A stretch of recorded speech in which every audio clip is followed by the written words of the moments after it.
Thanks for tuning in again, ladies and gentlemen. This is part 2 of the remedy for solvent oil in the air box on a Kawasaki Teryx. Right here we have, which I showed before, is the siphon brake that I ordered from UTV Crap for the Teryx. It actually turned out to be a siphon brake for a Rhino. And the problem with it is, for one thing, I paid too much, but for two, the nipple on this tank is way too small for the Teryx hose. The breather return hose is much too large to fit on here, and I couldn't figure out any way that to clamp it on without it leaking. So in doing some research, I talked to Todd from Hunter Works, and what Todd told me was that there were barbed fittings that I could probably find something around locally that would adapt between the smaller hose size needed for the nipple on that tank and the larger breather return line here. And what I found was this. I actually did find a barbed fitting that reduces, I hope you can see it well, from a larger size to a smaller size. I found it at Napa Auto Parts store. And the part number I have on my receipt it's called a reducer, and it's NBH, that's November Bravo Hotel, 9910. It costs $3.56 retail. So that's a pretty cheap fix. The only thing we need on top of that is a piece of hose, 2 hose clamps. The way this siphon brake works is you install it in line here with your breather return line in a vertical position to where oil can collect inside this tank and then run back down into your crankcase. So the only thing I've got to do now is install that short piece of hose and the reducer to where I can tap into this line securely without any kind of leakage taking place. Everything's secure here, and then where the filter is. And the filter has a little loop on it. I know you probably can't see it from here. And the tank has a little tongue on it up here at the top. Right there. What I'm going to do to make this easy is I'm going to drill a little hole in here, connect it to the little loop on the filter itself with a wire tie. What I wanted to try to accomplish here was continuous vertical drop to make it easy for oil to run out of this tank back into the crankcase.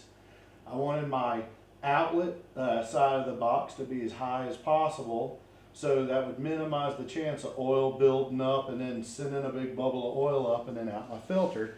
And I also wanted my outlet line between the tank and the filter up here, which is right here, to be a continuous loop with no low spots in it, so that oil could easily drain back through this line back into the tank and then into the crankcase without any chance of oil pulling up anywhere along the whole route. What I've done is I've used wire ties just to kind of hold the filter up here as high as I can, and also hold the tank here. I drilled a hole in the tongue on this tank just to kind of hold everything in place, and I think it's all secure. Looks good. The final thing I have to do is plug off the original hole here in the duct that leads to the air box. So in the interest of time and for lack of finishing my bottle of Drambuie so I can get the cork out of it and shave it down to put in this hole in this duct here, what I got was a carriage bolt. I'm going to stick in here, put a hose clamp on it, and then clamp it back on with the factory hose clamp. Again, you know, I could definitely use something a lot more eloquent, but at this point, I want to ride this sucker. I got a ride planned tomorrow, and with my tank all installed and secure, everything, all my lines draining properly, vertical drop the whole way through. Need to plug the factory hole in this ductwork where the factory crankcase vent line goes, and then I'll be riding, and I'll definitely report back and let you guys know how it went.